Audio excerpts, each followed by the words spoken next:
कार्तिक मास महात्म कथा के 5वें अध्याय के अंतर्गत राजा पृथु बोले, हे नारद जी, आपने कार्तिक मास में स्नान का फल कहा।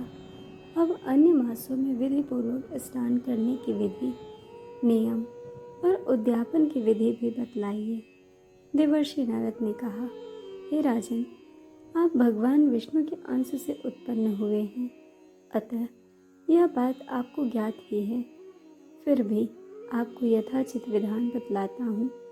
अश्विन माह में शुक्ल पक्ष की एकादशी से कार्तिक के व्रत करने चाहिए।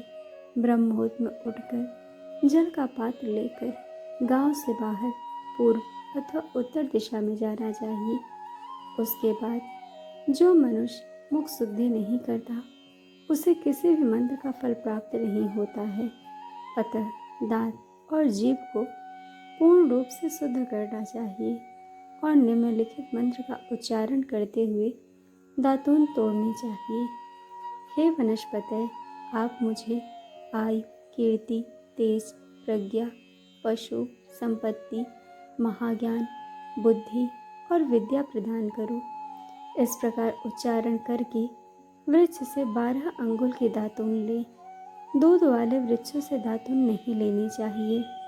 इसी प्रकार कपास, कांटेदार वृक्ष तथा जले हुए वृक्ष से भी दातून लेना मना है, जिससे उत्तम गंध आती हो और जिसकी टहनी कोमल हो। ऐसे ही वृक्ष से दंत धावन ग्रहण करना चाहिए। प्रतिपदा, अमावस्या, नवमी, छठी, रविवार को चंद्र तथा सूर्य ग्रहण में दातून नहीं करनी चाहिए।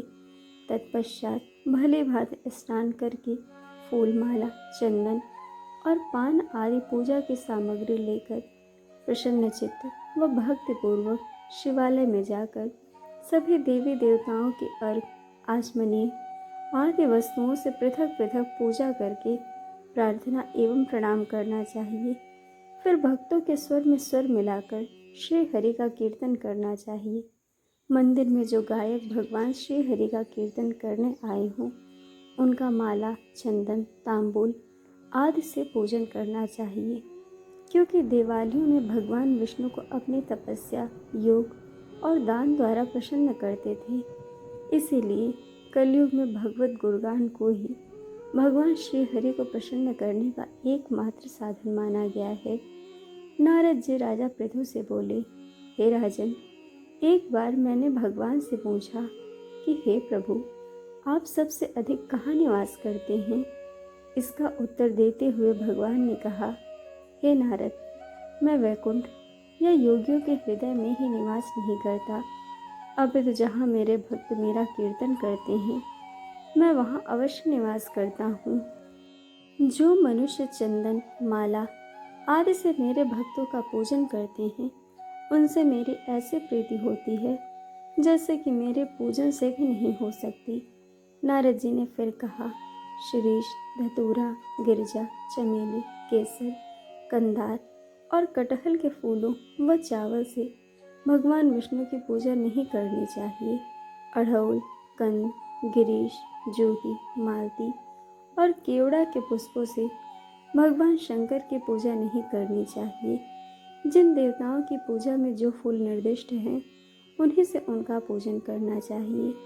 पूजन समाप्ति के बाद भगवान से क्षमा प्रार्थना करनी चाहिए, यथा, हे सुरेश्वर, हे देव, न मैं मंत्र जानता हूँ न क्रिया, मैं भक्ति से भी हीन हूँ। मैंने जो कुछ भी आपकी पूजा की है उसे पूरा करें। मेरी प्रार्थना करने के पश्चात साष्टांग प्रणाम करके भगवत कीर्तन करना चाहिए, श्री हरि की कथा सुननी चाहिए और प्रसाद ग्रहण करना चाहिए। जो मनुष्य उपरोक्त विधि के अनुसार कार्तिक व्रत का अनुष्ठान करते हैं, वह जगत के सभी सुखों को भोगते हुए अंत में मुक्ति को प्राप्त करते हैं। इस प्रकार कार्तिक मास महात्म कथा का 5वां अध्याय पूर्ण हुआ। दोस्तों, कथा आपको कैसी लगी यह हमें कमेंट करके ज़रूर बताइएगा और चैनल को सब्सक्राइब, वीडियो को लाइक शेयर करना बिल्कुल मत भूलिएगा। वीडियो देखने के लिए आप सभी का बहुत बहुत धन्यवाद। जल्द मिलेंगे कथा के अगले अध्याय के साथ।